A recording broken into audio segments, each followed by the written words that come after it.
दोस्तों, इस वीडियो में हम एग्जाम टाइम में यूज होने वाली स्टडी की 6 टिप्स देखेंगे, जिन्हें अगर हम यूज करें तो हम कॉम्पिटिटिव एग्जाम्स क्लियर करने में अपने चांसेस को ऑलमोस्ट डबल कर सकते हैं। इसमें सबसे पहला टिप आता है सेल्फ स्टडी। अगर हमें किसी भी एग्जाम को क्रैक करना है तो हमें कोशिश करनी चाहिए कि हम at least 6 hours per day self study में इन्वेस्ट करें, और जब भी हम ये टाइम इन्वेस्ट करें तो हम एक आइसोलेटेड प्लेस में होने चाहिए, जहाँ पर कोई भी ना हो, हमारा सेलफोन दूर हो, इंटरनेट ऑफ हो और कोई भी हमें डिस्टर्ब ना करें। इसके लिए कैल न्यूपोर्ट की बुक डीप वर्क में 4 मेथड्स दिए गए हैं, जिसमें सबसे पहला आता है मोनेस्टिक अप्रोच। इस अप्रोच में जब तक हमारे एग्जाम्स क्लियर नहीं हो जाते, हम एक मॉन्क की तरह, एक तपस्वी की तरह सबसे दूर रहते हैं और सिर्फ अपने गोल पर फोकस करते हैं। सेकंड आता है बाय मॉडल अप्रोच, जिसमें हम थोड़े दिनों के लिए किसी जगह पर जाते हैं, हमारा सेलफोन ऑफ होता है, कोई डिस्टर्बेंस नहीं होती, उस जगह थोड़े दिन फोकस करके हम वापस थोड़े दिनों के लिए अपनी नॉर्मल लाइफ में आ जाते हैं और दोबारा से उसी जगह पर चले जाते हैं। थर्ड आता है रिदमिक अप्रोच। इस टेक्निक में हम थोड़े टाइम के लिए एक रूम में जाते हैं जो कि बिल्कुल डिस्टर्बेंस फ्री है, वहाँ पर थोड़े आवर्स पढ़ते हैं और फिर वापस अपनी नॉर्मल लाइफ में आ जाते हैं। लास्ट आता है जर्नलिस्टिक अप्रोच। जिनकी लाइफ एक्सट्रीमली बिजी है, जैसे कि अगर किसी की जॉब है, तो वो इस टेक्निक को यूज कर सकता है। जब भी आपको फ्री टाइम मिलता है, आप डीप वर्क करने लग जाते हैं, चाहे फिर आपको सिर्फ 15 मिनट ही फ्री क्यों ना मिले हों। इतने छोटे टाइम के लिए भी आप अपना मोबाइल बंद करके पूरे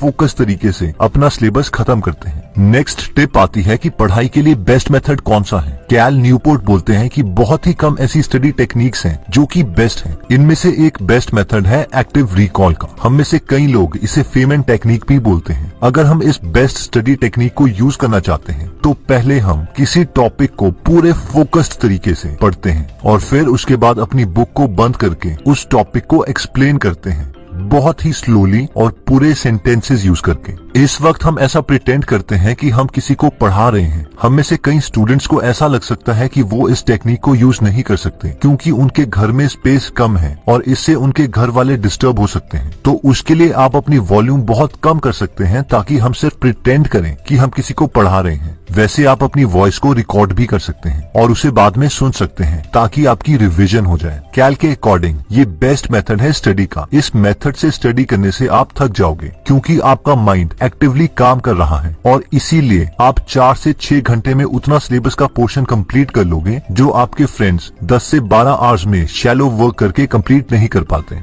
नेक्स्ट आता है कि आप पोमोडोरो टेक्निक को यूज करें। बेसिकली ये टेक्निक कहती है कि आप 50 मिनट स्टडी करो, फिर 10 मिनट की ब्रेक लो, या फिर 25 मिनट स्टडी करो, फिर 5 मिनट की ब्रेक लो। अगर हम इस मेथड से स्टडी करते हैं तो इसके 2 फायदे हैं। इसका पहला फायदा ये है कि हम टाइम पर फोकस करते हैं, ना कि टास्क पर। अगर हम ऐसा करते हैं तो हमें ये टेंशन नहीं होगी कि सिलेबस कब खत्म होगा, क्योंकि हमें पता है कि हमने बस 25 मिनट ही पढ़ना है, फिर चाहे इस टाइम में एक चैप्टर खत्म हो या एक आर्टिकल। इस टेक्निक का दूसरा फायदा है कि हम स्टडीज को कम टालेंगे, और वो इसलिए होगा क्योंकि आपने अपना स्टडी टाइम बहुत कम कर दिया है, सिर्फ 25 मिनट। इसीलिए कम मोटिवेशन होने के बावजूद हम अपने माइंड को कन्विंस कर देंगे कि यार 25 मिनट ही तो पढ़ना है, चलो पढ़ लेता हूँ, फिर चाहे 10 लाइन ही क्यों ना पढ़ी जाए। और जब हम 25 मिनट का एक सेशन दे देते हैं तो हमारा एक मोमेंटम बिल्ड हो जाता है और थोड़ा कॉन्फिडेंस भी आ जाता है, और फिर आप ऐसे 25 या 50 मिनट के काफी सेशंस दे सकते हो। अब हम में से कई स्टूडेंट्स इस टेक्निक को इतना ज्यादा सीरियसली ले लेते हैं कि उन्हें लगता है कि एग्जैक्टली 25 मिनट ही पढ़ना है और एग्जैक्टली 5 मिनट की ही ब्रेक लेनी है, और ऐसा बिल्कुल नहीं है। बस इस कॉन्सेप्ट को समझिए कि हम इसे क्यों यूज कर रहे हैं और अपने कंफर्ट के अकॉर्डिंग टाइमिंग को थोड़ा ऊपर नीचे कर लीजिए। अगर हम ब्रेक की बात करें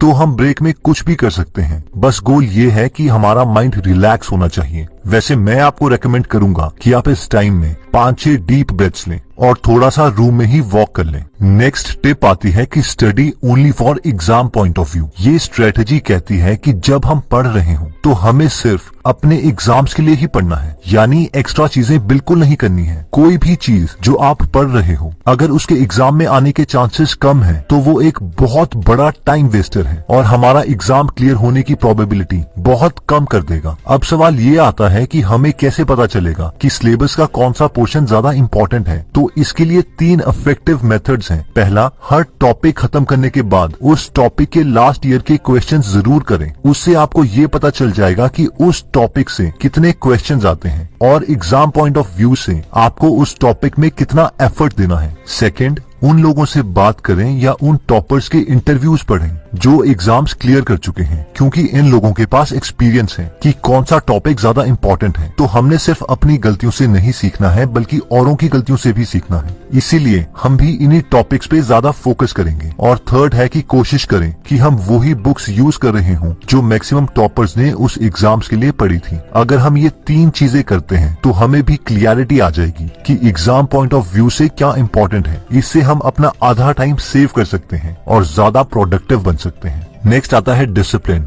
नॉट मूड। हमें ये श्योर करना है कि जब हमें पढ़ना है तो फिर हमें पढ़ना है, चाहे फिर हमारा मूड कैसा भी क्यों ना हो, क्योंकि 90% टाइम हमारा मूड हमें स्टडी करने के लिए मना ही करेगा। इसलिए जब हमारा पढ़ने का मूड ना हो तो हम पोमोडोरो टेक्निक का यूज कर सकते हैं। जब हम 25 मिनट तक पढ़ लेते हैं तब मैक्सिमम केसेस में हमारा स्टेट ऑफ माइंड चेंज हो चुका होता है और एक मोमेंटम बन चुका होता है, और फिर उसके बाद हम 50-50 मिनट के या अपनी कैपेसिटी के अकॉर्डिंग ज्यादा सेशंस पढ़ाई में इन्वेस्ट कर सकते हैं। नेक्स्ट आता है stop complaining and start working. हम में से मैक्सिमम स्टूडेंट्स कंप्लेन करते रहते हैं कि मेरे पास घर में जगह नहीं है, लाइब्रेरी में जाने के पैसे नहीं है, कोचिंग के पैसे नहीं है, और हो सकता है शायद एक्चुअल में हमें वो प्रिविलेजेस ना मिली हो। लेकिन रियलिटी ये है कि दुनिया को इसकी परवाह नहीं है। अगर हमारी सच में भी कोई प्रॉब्लम है तो हमारे पास 2 ऑप्शंस हैं। 1, या तो हम एक अच्छी सी स्क्रिप्ट अपने माइंड में बना ले बहानों की कि मेरे पास ये नहीं था, मेरे पास वो नहीं था, अगर ये होता तो मैं यहाँ होता, अगर वो होता तो मैं वहाँ होता, और मरते दम तक हम यही स्क्रिप्ट लोगों को, अपने रिलेटिव्स को, अपने बच्चों को सुनाते रहें और ऐसे ही एक लूजर की तरह मर जाए। वैसे ये बहानों की स्क्रिप्ट आपने अपने आस पड़ोस में जरूर सुनी होगी। दूसरा हमारे पास ऑप्शन आता है कि हम डिसाइड कर लें कि मेरे पास जो है बस यही है, लेकिन मुझे जो चाहिए वो चाहिए ही, और फिर हम उठें और मेहनत करके अपने गोल्स को पालें। देखिए, हमारे कोई भी प्रॉब्लम हो, कोई ना कोई ऐसा जरूर है जिसकी हमसे भी बुरी हालत है और वो उन गोल्स को पा ही लेगा जिनके हम सपने देखते हैं। आप अपनी कंडीशन बताइए और मैं आपको उससे भी वर्स्ट स्टोरी बताऊंगा जिसने अपनी लाइफ में उन प्रॉब्लम्स के बावजूद अपने गोल्स अचीव कर लिए। इन शॉर्ट, हमें बहाने नहीं मानने हैं, कंसिस्टेंट रहना है। अगर हम शेरशाह ऑफ कारगिल, परमवीर चक्र अवार्डी कैप्टन विक्रम बत्रा की बात करें तो उन्होंने 11th बार अपना एसएसबी का इंटरव्यू क्लियर किया था। अगर वो 10th बार ही क्विट कर देते और ऐसा बोलते कि यार यहाँ तो पैसे लेते हैं, सिस्टम ही करप्ट है, ये है वो है, तो हम इनका नाम नहीं जानते। और ऐसे बहुत से केसेस हैं। इवन मेरा एक क्लोज फ्रेंड है जिसकी 8th टाइम एसएसबी में सिलेक्शन हुई थी और आज वो इंडियन आर्मी में मेजर है। 8th इंटरव्यू में उससे यही सवाल पूछा गया था कि इमेजिन करो अगर इस बार भी आपकी इंडियन आर्मी में सिलेक्शन नहीं होती तो आप क्या करोगे। तो उसने कहा था, नो प्रॉब्लम सर, 20 दिन के बाद मेरा सीडीएस का एग्जाम है, I will be back with in 4 months. और यही एटीट्यूड भी चाहिए कि हम तो तब तक लगे रहेंगे जब तक सांस है, क्विट करना हमारी डिक्शनरी में नहीं है।